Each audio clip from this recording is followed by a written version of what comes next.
boys better hold on because I'm going to have to stand on it. All right, welcome back to High, Wide, and Handsome, a racing podcast here on the Arson Brothers Network. And we are fresh, literally off of the Busch Clash, a wild one. Of course, I'm Matt Klein, joined by my co-host here, Mr. Sean Allen and Michael Sizemore. What's up, guys? Man, that's sure is some hat, Matt. Yeah, you like that? Brown. What can Brown do for you? I am never eating M&Ms or shopping at Napa again after tonight.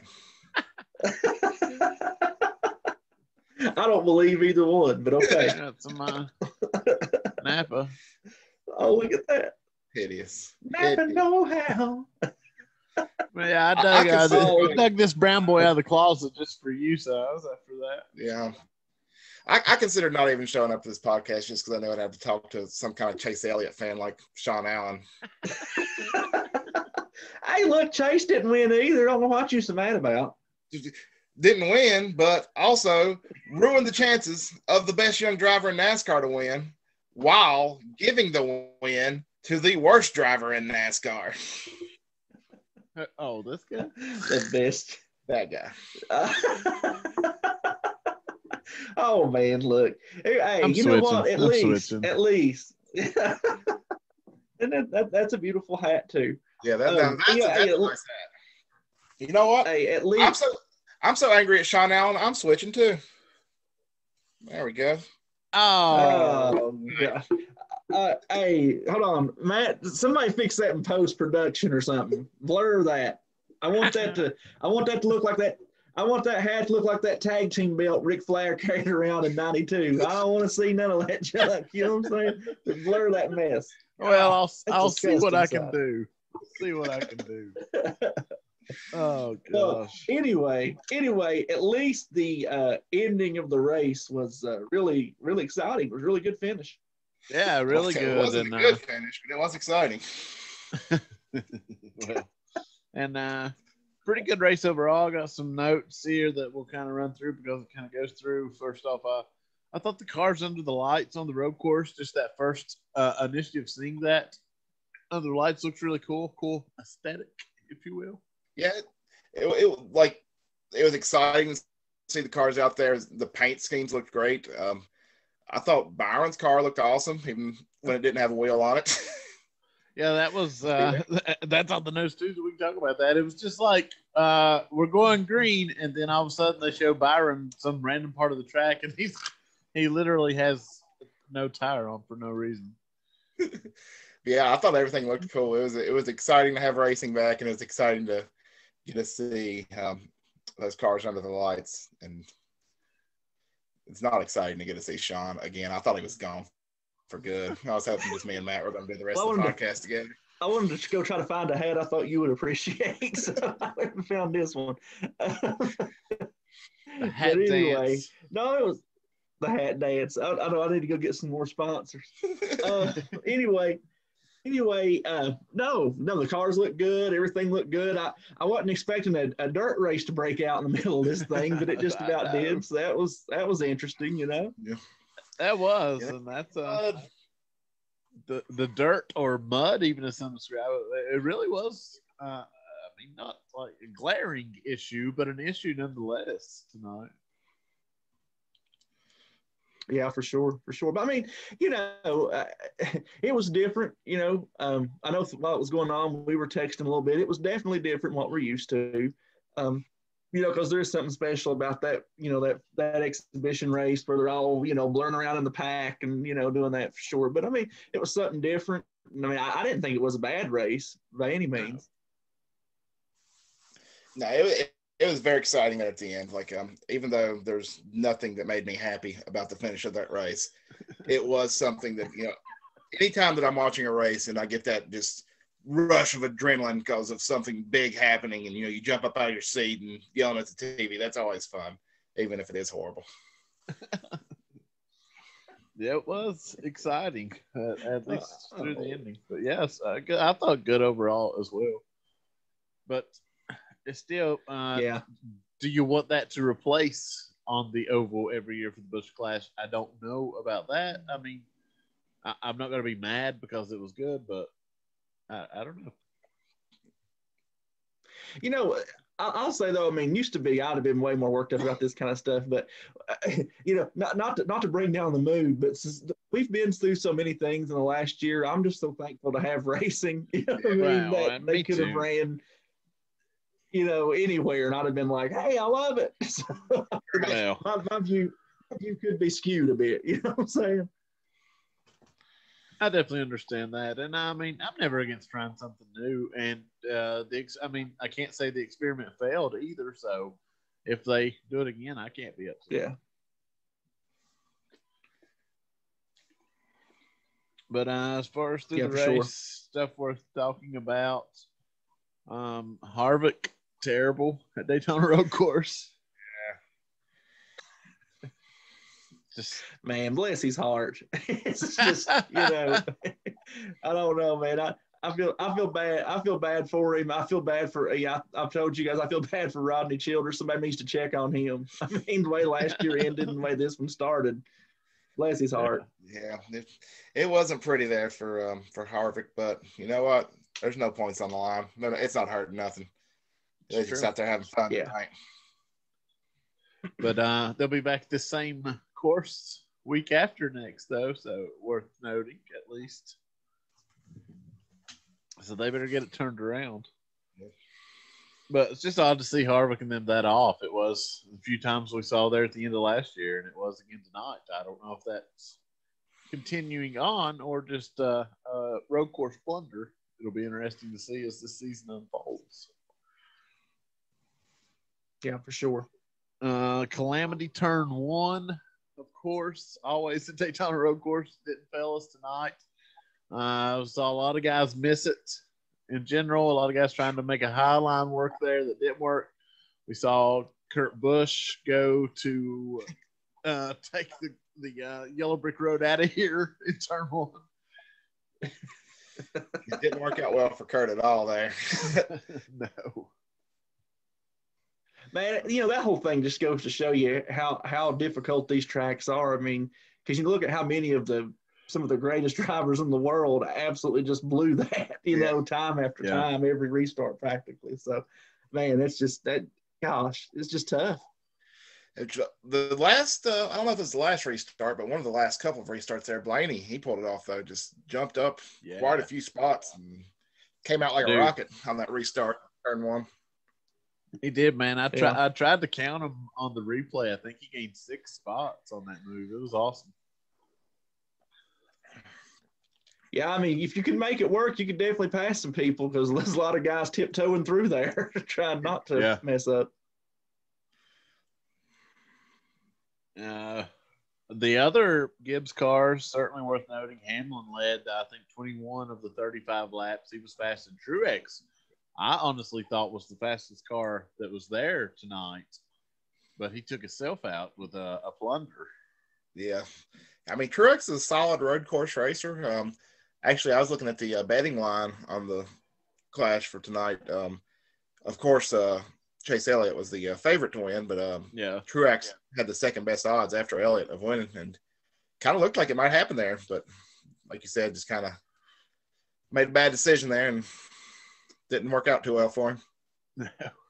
Size, did you have some money on Chase? Is that what you're really mad about? No.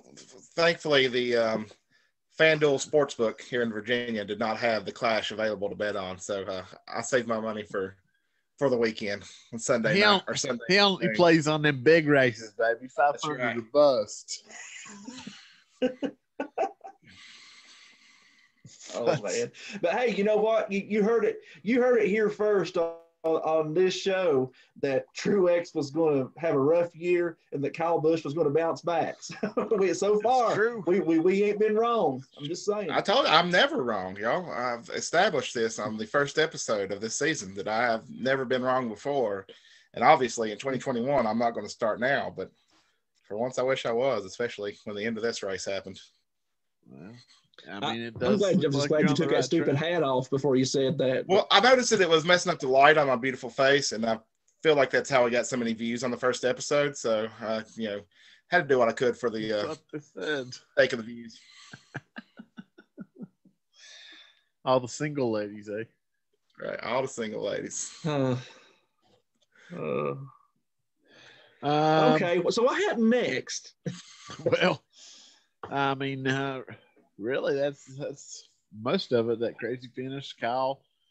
I think Kyle Busch going into a season with momentum can potentially be a scary thing. Although that's a new crew chief and stuff, but it did slow them down tonight. Which, granted, I mean, of course, the ending happened, but they were in the mix all night, at least in the 5s to 7 range, even up 3rd and 4th. Like they were fast, as were all the Gibbs cars. Man, I was so zeroed in on those top 2, I didn't even realize who was 3rd until he passed them. Truthfully, I was like, "What the heck just happened?" And I mean, to be fair, they were hyping the buddy battle pretty hard on commentary, so it was fun. It was exciting. They were, and I mean, I was hyped on it too, but I've been kind of paying attention to the field throughout the evening. I noticed, but yeah, the buddy battle was fun. But yeah, good stuff. The buddy battle. Good stuff. Go ahead. Oh, the kind of some drivers you don't really see performing it as well, and some drivers that people might not have had huge expectations for this season had some good runs tonight. Eric Jones in the 43 there for a while. He was doing real well, running between 10 and 5 there for a good portion of the night. Yeah, ended up finishing 8th even. Yeah. So I thought that was pretty cool. It was good seeing, his first race in that Richard Petty car there doing well. Yeah. I love the old 43. Yeah, he did have a good. I think Matt's in somebody's shop pulling all this stuff out. Well, the Arson compound's full of goodies. There's all kinds of cool treasure stashed away in there. There's stuff everywhere. You never know. One of these episodes we'll show off some stuff. But, we can do that. Yeah. But yeah, and also on that note, Tyler Reddick ran really good tonight. Ended up 4th and just aggressive, and not meaning that like rough aggressive, but just racing hard all night long. Yeah. He stood out to me even. Yeah, and he I think I mentioned to you guys earlier in the evening that I like the paint job on that car. It very much reminded me of Dale Jr. when he was in the 8 with the red and black, and it looked good. Yeah. Well, weird sponsor. I Am Second. It's kind of a weird name for to have on a race car. Yeah, it just plays out funny, doesn't it? Reddick ran well tonight. He was up there towards the front for a good portion of the night. I'm excited about seeing his sophomore season here in the Cup Series. I think of the rookies last year, one Rookie of the Year because he had the win there. But I feel like Reddick may have ran as well consistently. I mean, if you're talking about consistent racing, he was probably as good as Custer was last year. Yeah, if not, I think both of them. Oh yeah, for sure. If not a little better, if we're being honest, yeah. I think Custer was in a little better equipment. Yeah. Was really the only difference there. Although Chiller's equipment seems to be on the rise, if we're being honest.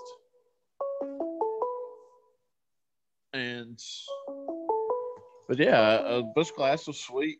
I mean, if we're being honest, I like it. But that gets us ahead to. Yeah, I do too. I mean, everything's. Oh, go ahead. I was just gonna say, I thought it was. I mean, overall, I thought it was good. I kind of missed the oval, but I thought everything was good. Yeah. It was a fun race. Yeah, same here. Pretty much films all around. But that gets us to a big week of racing ahead. We got, as far as the Cup side, qualifying in the duels, which we haven't qualifying for a race since March of last year, which is crazy. Wow. But we'll have qualifying in the duels, and of course the Daytona 500, which we're going to give our predictions for all those things. But also this week ahead, we've got ARCA at Daytona, the trucks, and the Xfinity Series. So I always love that Daytona truck race. It's one of the most exciting. I remember one year, I actually went up to the compound and watched it with Matt, and felt like that race lasted forever. Like it was just restart after restart there at the end, but it was so much fun watching it. Yeah, I always like. Go. No, just say the truck. I mean, in general, I think the truck series is very good most places. So it's you can't go wrong with them at Daytona. Yeah. Yeah, absolutely. I agree 100% there. Really looking forward to the week ahead all around. And there's actually IMSA's doing some more, got a couple more series running on the road course tomorrow before they take the configuration down tomorrow day. But now qualifying will be the first thing coming up. It'll be tomorrow night as the time we're recording this. Who you got, guys, for that front row, that coveted Daytona 500 front row? Those two will be locked in and locked in that starting spot before the doors. And always worth noting, this front row, there's the conspiracy theory kind of always around it. A lot of people say that it's always NASCAR's biggest storylines as to who gets that front row each year at the 500. And it does kind of add up a lot, to be fair, but,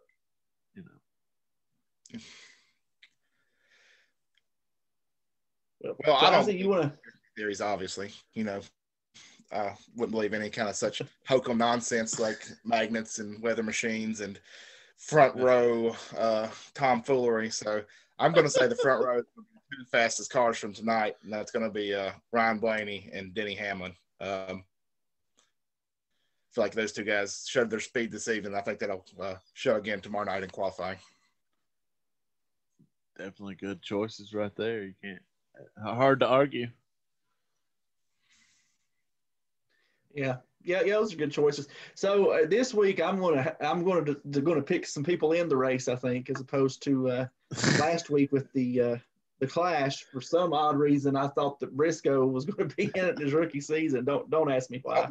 I was in bed the night and I had this epiphany. Before you make your pick, let me play my favorite Sean Allen quote of the last episode. Let's get this in here. Oh, good Lord. I know you don't understand how this works, Silas, but you pick people who are good on road course. Yeah, you do this. So you pick people that are good on road courses, right? Whether or not they're in the race, as long as they're good on a road course. Hey, I had that part right. I don't care what you say. I had that part down. And looking at the entry list doesn't matter. Okay, let me say that. But front row of the Daytona 500, I'm going to buy into the conspiracy theory, and I'm going to say that the front row is going to consist of Kyle Larson in the 5, and since it's lots of times it seems it works out to be teammates, I'm going to go with Alex Bowman in the 48. I'm so the 5 and the 48 are on the front. I like that. I mean, it's good choices for sure. Those Hendrick cars are always fast at Daytona, and it's known for really forever. Rick Hendrick actually really likes to put his cars on that front row before the Daytona 500. He always kind of has, so certainly can see it. Larson's one of the drivers we didn't get to see tonight, so see his first appearance in the Cup Series since his ordeal last year. So it's gonna be something to prove, I guess. For sure. All right, I'm played into the conspiracy just a little also, and that they'll try to continue to build this buddy battle, if you want to go the conspiracy route, and we see Ryan Blaney and Chase Elliott up there on the front row against each other. Maybe do a classic action pose back to back, fist out or something. No, that's some good promo stuff, boys. Yeah. Well, I did see Blaney tweeted right before we started the podcast. I think it was like 3 minutes before we started. I was kind of browsing Twitter while we were all getting set up, and Blaney said, "Well, it was only a matter of time. I was on the other end of that 2018 Roval race. I liked being on the other side better. Just a couple guys racing hard, trying to win. I appreciate the fast car and good strategy by Todd." So I guess not building the heat there. He's gonna let bygones be bygones, it seems. Well, so the buddy battle may not materialize like we want, but you never know. Well, last season we thought Chase Elliott and Kyle Busch was going to be a big battle, and that fizzled out too. So, it's like. Which I guess that kind of played out more in the lower series than in the Cup. I feel like they took their battle to the Truck Series there for a minute. Yeah, that's true. They did. The bounty. Yeah. Well, Matthew, what are you putting on the poll? Oh, we already did the poll. We're moving on to the duels. Well, the duels now, which and disclaimer, we do realize the duels will be determined by the qualifying order. The evens and the odds is how they do that. So it's impossible to predict who's going to be in what race, meaning both of any of our predictions could end up being in the same race, therefore avoid one another. But we're going to pick two drivers that we think is going to win anyway because it's fun to do. Yeah. So, sure. Sean, want to start this one? Well, I'm gonna stir some more conspiracy. Talk about them. Talk about them storylines that NASCAR loves. So I'm gonna say that one duel is gonna be won by the very polarizing Bubba Wallace in the brand new number 23 from North Carolina car. Oh yeah, and the other duel I'm gonna say is gonna be won by Michael Sizemore's current favorite driver and reigning Cup Series champion, Chase Elliott. So you have three Rick Hendrick Motorsports drivers in the front row, or two front rows there. I ain't seen the issue. And Bubba Wallace. Bubba Wallace is in there. That's right. Hey, I mean, that'd be cool if it happens. And hey, good. It's gonna be interesting to see this week. So that's what you got for the duels. I think twins. I think Kevin Harvick's bad luck ended tonight. I think for the rest of the week he is going to be dominant. I think Rodney's going to have that car faster than Grease Lightning, and I think one of those duels will go to Harvick. And the other one, we'll say Keselowski. Keselowski was pretty impressive tonight, so I think he can pull off one. Yeah, super solid choices. Double Ford. Yeah. But I do think the Fords are going to be fast all week long. My two. Yeah. I'll give you get in that Hendrick Motorsports gang. I think Alex Bowman's going to pull one off. 48. Get the Ally new 48 deal going. And I think Kyle Busch carries on the momentum from tonight's Clash and brings home a duel. Where's my hat? Remember when I wore that? Yeah, I remember that. So, fun fact, while we were talking about this, I kept thinking, does Gatorade still sponsor these things? No, of course not. It is that they're now the Blue-Green Vacations duels. I don't even know Daytona. I don't need it. It don't roll off the tongue like the Gatorade duels, does it? It don't quite have that ring, no. I'll tell you this, it ain't no Bud shootout. All right. All right, and that gets us to the Great American Race coming up this Sunday, Valentine's Day at Daytona 500. That's right. Love is in the air. I know. Me and Waldo are going to be ignoring our wives. And, Matt's going to be the true love of his life. That's right. Are you kidding me? Being occupied is going to be my wife's gift. NASCAR gave her a gift for Valentine's Day. They talk about it. Oh goodness. Oh man. Well, Matt, since it's a very important day for you, who are you going with to win it all? Well, guys, it's going to hurt a little to hear it. At least for you, Sean. It won't hurt you, Size. As weird as that is. Another Commonwealther, though. I think we're going to see history made 3 in a row. Denny Hamlin brings it home Sunday. I know. I agree, and I hope I'm wrong. It's hard. It's hard to do a three-peat of any fashion. It's certainly hard to do the Daytona 500. It's never been done.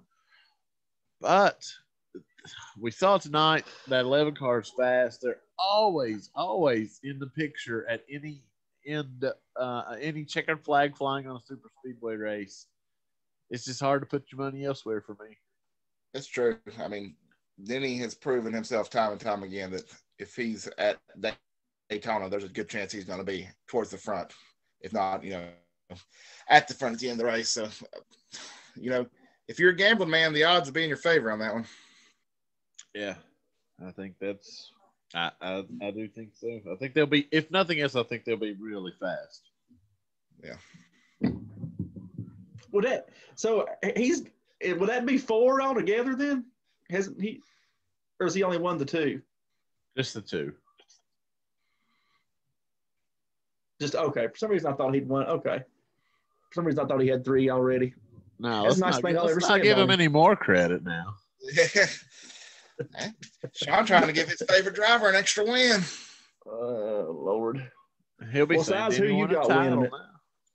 Well, just like Matt, I'm going to go with another former winner. I feel like this guy, it's been a little bit longer since he's won it than since Denny won it. But he has been to victory lane. That's Derek Cope. Oh, mane and tail, what up? I mean, 31 years in between, that's nothing. If you can't come back after 31 years and win it, then you might as well hang him up. I think Matt's probably going to Matt's probably going to wait to come back and say, ladies and gentlemen, here's Derek Cope. He just happens to be at the compound. Bringing out all of mane and tail and Derek Cope. I thought I had something for you guys. I can't find it. No, we were just talking about how you're probably coming back with Derek Cope. He happens to be at the compound, and you're bring him in. That was sort of what was. Next time. I can run over to my mama's house and get a bottle of mane and tail if you need that for a price. Well, Derek Cope, your 1990 Daytona 500 winner. But in all seriousness, I'm going to go with Kevin Harvick. I feel like that, like I said, Rodney Childers going to have that car fast. I feel like Harvick's got a fire in his belly after the end of last season and after just the disastrous performance tonight. I feel like he's wanting to come back out and prove that he deserved to be standing where Chase Elliott was standing at the end of the season last year, and he's going to kick it off with a win at the 500. Well, I mean, I'll tell you one thing: if they ain't fast, they're going to have to give Rodney Childers a wellness check or something. He ain't going to be all right. No, I agree with that. But I guess I'll give mine. And I was going to say, I think we got I think we're going to have a first-time Daytona 500 winner. So, Size, hold on to your britches. But I'm saying that Matt's brown hat may come back out next week. I'm saying Kyle Busch will win it all. It's a good choice. Yeah. I mean, he's got his one win for the season. He's done now. Oh, man, you got Funko Pops of everybody. Where's that Derek Cope Funko Pop? That would be amazing. Yeah, it'd be interesting to see him win it. Like you said, he'd be a first time winner. I mean, it would be one of those stories of a top tier driver who hasn't got that 500 win late, hasn't got that win, and to get it late in the career, we saw that kind of through the years play out. Most famously, and of course, Dale Earnhardt, but it's been a few others as well. So it would certainly be a story, if nothing else. Yeah. But I do think the car will be fast. Oh, go ahead, John. Speaking of the Funko Pops, let's I'm going to dedicate this episode to the recently retired Jimmy Johnson. It's hard to say goodbye to yesterday. Oh no! Oh, we didn't need to see. Yeah. I don't have Well, that yeah, yet. It'd be strange seeing the Daytona 500 without Jimmy out there. I mean, it's yeah. Been a long time. been a while. We could customize this and be making Alex Bowman, right? Oh yeah. I mean, have at it. We'll call Ninja. Yeah, Ninja, where are you? That's right, Ninja, where are you? Well, yeah, guys, we're getting close on air time watching here. Lots of racing ahead. You hear their predictions. We'll probably all be wrong, but that's fine. Oh yeah, Size is never wrong. I forgot. Lord. But anything you guys want to get in here? If we're running out of time. I'll let you guys handle all the acknowledgments and where to find us and how to find us and how to track us down. I just want to say thanks to everybody that's been tuning in. First episode did really well on the new format. We've pretty much doubled our viewership from the Anchor days, and nothing personal against Anchor. It's just obviously y'all like looking at us more than you like just hearing us. So we would definitely appreciate everybody that's tuned in to the podcast so far, and hope you keep watching us throughout the season. Yeah, absolutely. And I will plug quickly. I got the shirt on here. Our sponsor, the Warehouse Clothing Company in Princeton, West Virginia. Look us up online, all your social media platforms. They got a website. You can order all kinds of cool stuff. Get you one of these shirts. Get you one of them hats like Matt's wearing. Heck, they might even throw an 18 on a hat for you if you want it. Whatever you want. Call them up. They'll hook you up with it. Good folks. They'll take care of you. So be sure to check out our sponsor. Now, I've already talked to Mama Joy and told her. She said no 18 hats ever. Hey, the number 18 Mama Joy told me she'll. You obviously don't know Mama Joy pretty well. Anyway, you pay her, she'll put anything on that hat for you. Well, that's a man who knows what he's talking about. All right, guys. But yeah, check all that out. Check out our Instagram page, hi.wide.handsome.pod. Join us, please, in our Facebook group. We're trying to get it going. It is small right now, but we want to get this thing started. So you can see it right here, High, Wide, and Handsome.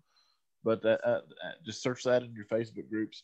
Join us there and check out right here in my hat, Arson Brothers Entertainment. That's their parent company. And, of course, we're here on the Arson Brothers Network. Please subscribe. We do we're going to have this show going weekly throughout the NASCAR season, of course, but we got lots of other shows that we do and lots of cool projects and ideas for the year ahead. So give subscribe, click the little bell, you'll get notifications, like this video, all that just helps us grow this channel. But on behalf of Sean and Size and myself, of course, thank you very, very much for joining us. We'll see you again next week. Enjoy the Daytona 500.